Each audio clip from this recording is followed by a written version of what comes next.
के खिलाफ जो स्पेशल कोर्ट ने फैसला सुनाया, ऐसे फैसले की पहले कोई मिसाल नहीं मिलती कि ना तो डिफेंडेंट को ना उसके वकील को इजाजत मिली हो कि वो अपनी दिफा में बात कर सके। मैंने ये तक कहा कि अगर स्पेशल कमीशन कोई हो उसको मैं स्टेटमेंट देने के लिए तैयार हूँ। जय हिंद साथियों। पाकिस्तान के पूर्व आर्मी चीफ और सैन्य शासक परवेज मुशर्रफ का बीते रविवार को दुबई के एक अमेरिकन हॉस्पिटल में निधन हो गया है। उनके जीवन के बारे में कुछ जानने की कोशिश करते हैं। ये पाकिस्तान मिलिट्री के चीफ थे एक समय में। अपने एक पिछले वीडियो में मैंने आपको बताया था पाकिस्तान एक ओवर डेवलप्ड स्टेट है। इस कंसेप्ट के बारे में आप जानना चाहते हैं तो उस वीडियो का लिंक डिस्क्रिप्शन में है, आप उसे देख सकते हैं और समझ सकते हैं कि क्यों पाकिस्तान में पाक मिलिट्री बहुत पावरफुल है। रिपीटेड इंस्टेंसेस देखने को मिले हैं जहां पे पाकिस्तान के मिलिट्री के चीफ ने तख्ता पलट कर दिया है, प्रधानमंत्री को फांसी पे लटका दिया है और खुद सत्ता की बागडोर अपने हाथ में ले ली है। ऐसा ही एक मिलिट्री कूप हमें 1999 में परवेज मुशर्रफ के अंडर देखने को मिला, जहां पे उन्होंने तत्कालीन प्रधानमंत्री नवाज शरीफ को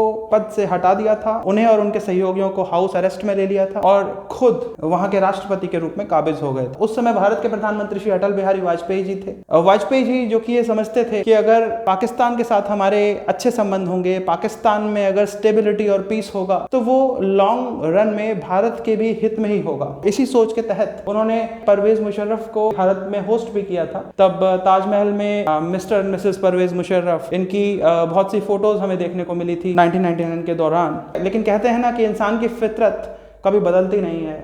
जो दुष्ट व्यक्ति होता है वो अपनी दुष्टता कभी छोड़ता नहीं है। एक तरफ तो वाजपेयी जी ने संबंधों को सुधारने की उम्मीद के साथ परवेज मुशर्रफ को परिवार सहित होस्ट किया, वहीं इस विजिट के तुरंत बाद हमने देखा कि परवेज मुशर्रफ ने धोखा देते हुए कारगिल वॉर इनिशिएट करवा दिया था, जिसमें कि हमारे 500 से भी ज्यादा सैनिकों की शहादत हुई थी।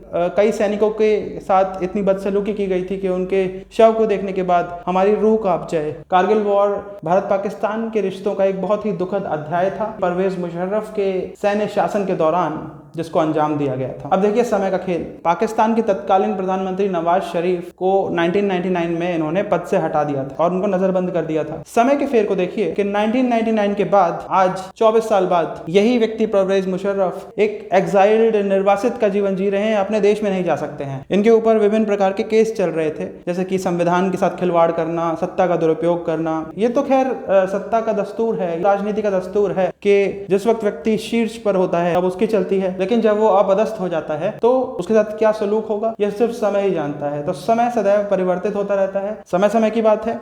एक समय में इन्होंने नवाज शरीफ को उनके पद से हटाया था। आज उन्हीं नवाज शरीफ के भाई शहबाज शरीफ प्रधानमंत्री के पद पे बैठे हैं और परवेज मुशर्रफ अपने वतन पाकिस्तान वापस नहीं जा सकते थे, क्योंकि अगर वापस जाते तो शायद उनको फांसी पे लटका दिया जाता, जेल में डाल दिया जाता। अभी तो खैर रहे नहीं है, इनकी तबीयत बहुत ज्यादा खराब थी लगभग 2 साल से। अब इन्हें कौन सी बीमारी थी? इन्हें एमिलॉइडोसिस नाम की एक रेयर हेल्थ कंडीशन थी जिसके कारण इनके प्राण गए हैं। एमिलॉइडोसिस में क्या होता है कि जो बॉडी के ऑर्गन्स होते हैं उसमें एमिलॉइड नाम का एक प्रोटीन जनरेट होके एक्यूमुलेट होने लगता है और उसके कारण जो ऑर्गन्स हैं वो धीरे धीरे काम करना बंद कर देते हैं, और जब ऑर्गन्स काम करना बंद कर देंगे तो शरीर का पूरा सिस्टम ही ठप हो जाएगा और शरीर समाप्त हो जाएगा। यही इनकी मौत का कारण बना। फिलहाल ये दुबई में एक निर्वासित का जीवन जी रहे थे। इनके बारे में बताया जाता है कि लंदन और दुबई में ही ये रहा करते थे और इस वक्त दुबई के एक अमेरिकन हॉस्पिटल में ये एडमिटेड थे, जहां पे इन्होंने अपनी आखिरी सांसें ली। तो यही समय का खेल है। परवेज मुशर्रफ के बारे में एक बात और याद आती है, जब भारत और पाकिस्तान की क्रिकेट सीरीज हुई थी, शायद 2006 की बात है, धोनी नया नया उनका पदार्पण हुआ था भारतीय क्रिकेट टीम में। तो 2006 में धोनी की जो आतिशी पारियां थी